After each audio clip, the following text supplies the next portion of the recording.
C'est une machine impressionnante. Elle tranche la terre pour déposer en profondeur une conduite de gaz. Elle est capable d'en enfouir 800 mètres dans une journée sous la surveillance de toute une équipe qui protège l'installation en la recouvrant de sable et de remblai. Aujourd'hui, on n'a pas trop de chance, le sable est humide, il a du mal à descendre, c'est pour ça qu'on est deux.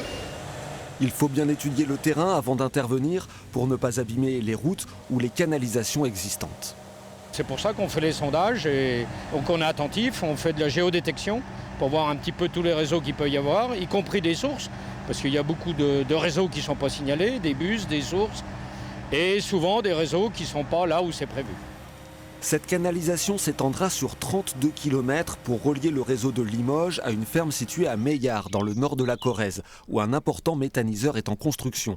Avec les apports de 5 exploitations agricoles, il produira du biométhane à partir des effluents d'élevage.